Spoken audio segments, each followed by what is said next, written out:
নমস্কার প্রিয় দর্শক বন্ধুরা, আজকে আপনারা এই ভিডিওর মাধ্যমে জানতে পারবেন শ্রীকৃষ্ণের মাথায় ময়ূরের পালকের রহস্য।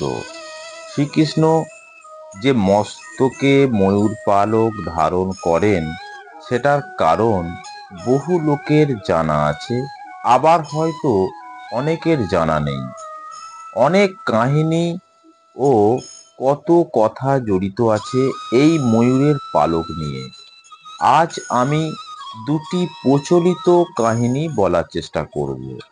প্রথমত, বনবাসে থাকাকালীন একদা সীতামাতার খুব জল পিপাসা পেয়েছিল, কিন্তু রামচন্দ্র দূর দূরান্ত পর্যন্ত শুধু জঙ্গলই দেখতে পেলেন।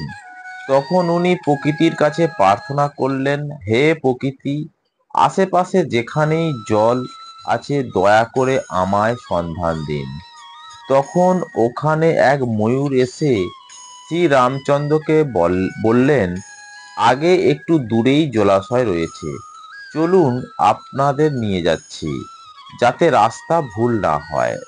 তাই আমি আমার পালক একটা একটা করে ফেলে দিয়ে যাব, আপনারা ওটার সাহায্যে জলাশয় পর্যন্ত যেতে পারবেন।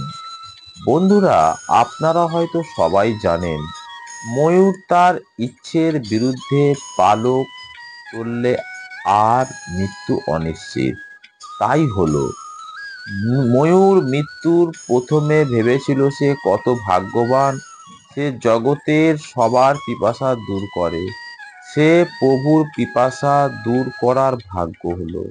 ভগবান রাম ময়ূরকে বললেন, আমার জন্য যে পালক তুমি ফেলে এলে, সামনের জন্মে আমি সেটা মস্তকে ধারণ করব। বন্ধুরা, দ্বিতীয়ত হলো, জগৎ সংসারের প্রতিপালক শ্রী বিষ্ণুর অবতার মনমোহন শ্রীকৃষ্ণ। তার মোহনীয় রূপে বিমুগ্ধ সমস্ত ভক্তগণ। ঘন কালো কৃষ্ণবর্ণ, ওনার লাল ঠোঁটে সব সময় যেন দুষ্টু বাঁকা হাসি লেগে আছে। শ্রীকৃষ্ণের রূপ বর্ণনায় চুম্বক অংশ হলো তার মাথার শোভা পাওয়া ময়ূরের পালক। বেশিরভাগ ভক্তের কাছে ময়ূরের এই পালক প্রায় ততটাই দর্শনীয় যতটা ভগবান শ্রীকৃষ্ণ স্বয়ং। একদিন বিকেলে বালক গোপাল গোবর্ধন পর্বতের পাদদেশে সঙ্গীদের নিয়ে হাজির হলেন গোচারণে। কিছুক্ষণের মধ্যেই তার সঙ্গীরা বৃক্ষের কোমল ছায়ায় ঘুমিয়ে পড়ে। নটখট গোপাল পরিকল্পনা করলেন তাদের নিদ্রা ভঙ্গ করার।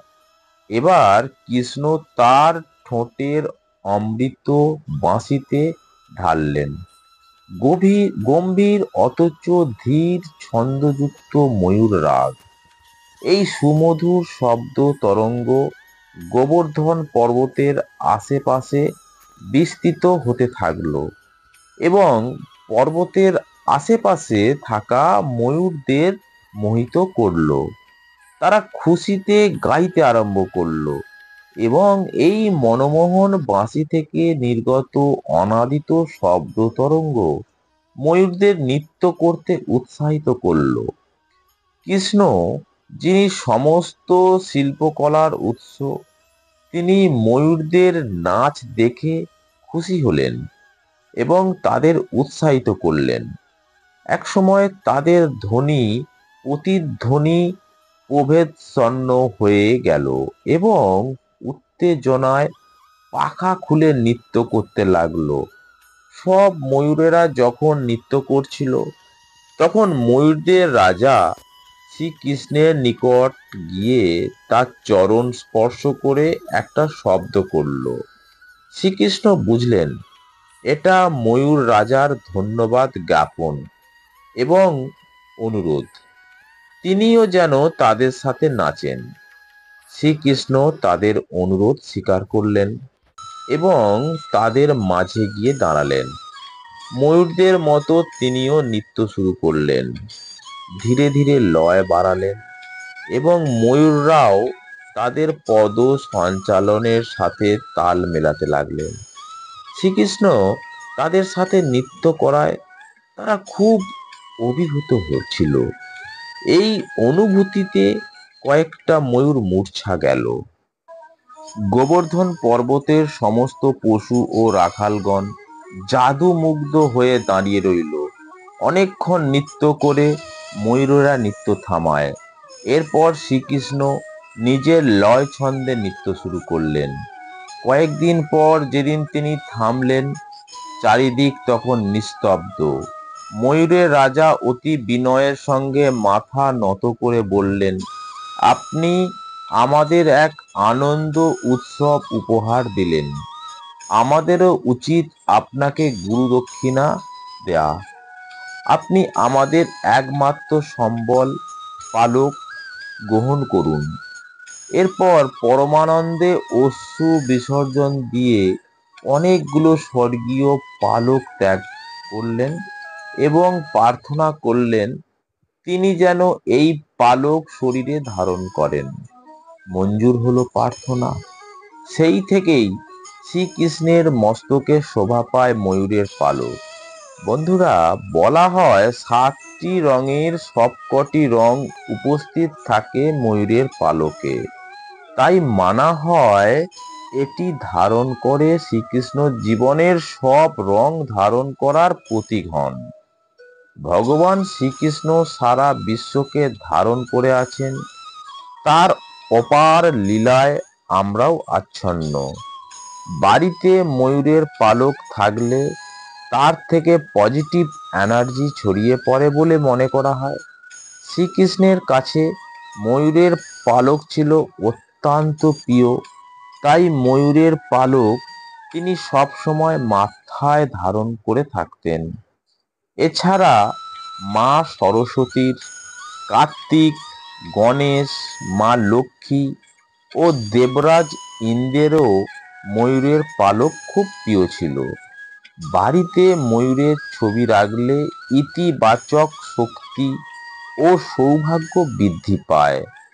বাস্তু অনুযায়ী দক্ষিণ দিকে ময়ূরের ছবি লাগালে অর্থ আগমন বজায় থাকে। দক্ষিণ পূর্ব দিকে ময়ূরের পালক লাগালে আত্মবিশ্বাস বাড়ে। অন্য দক্ষিণ পশ্চিমের দেওয়ালে দুটি ময়ূরের ছবি লাগালে দাম্পত্য জীবনে মাধুর্য থাকে। বাড়ির প্রবেশদ্বারে ময়ূরের পালক লাগালে কোনো নেতিবাচক শক্তি বাড়ির ভিতর প্রবেশ করতে পারে না। বাড়ির বাস্তু দোষও এর দ্বারা কাটবে। প্রাচীনকালে ময়ূরের পালকও শরীর থেকে বিষ দূর করতে ও ওষুধ হিসেবে ব্যবহার করা হতো। বন্ধুরা, এই কারণেই ঘরে ময়ূরের পালক রাখলে স্বাস্থ্য ভালো থাকে। বাস্তুতে আমরা যদি মাস্টার বেডরুমে পালক রাখি, তবে এটি মালিককে রহস্যবাদ এবং কালো জাদু থেকে রক্ষা করে। ময়ূরের পালক ঘরকে শক্তিশালী করতে এবং ঘর থেকে নেতিবাচক শক্তি পরিষ্কার করতেও ব্যবহৃত হয়।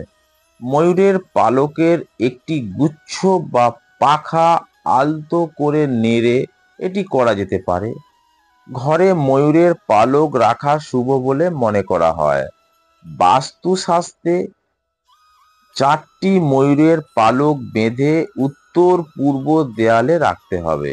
এতে বাস্তু দোষের অবসান হতে পারে। কিন্তু পালকের গুচ্ছ এমন জায়গায় রাখতে হবে যেখানে সবাই যেন দেখতে পায়। বন্ধুরা, ভিডিওটি কেমন লাগলো আমাদের কমেন্ট করে জানাবেন। আর ভিডিওটি যদি ভালো লেগে থাকে তাহলে আমাদের চ্যানেলটি সাবস্ক্রাইব করে আমাদের পাশে থাকুন। আর ভালোবেসে বলুন, জয় শ্রীকৃষ্ণ, রাধে রাধে, নমস্কার।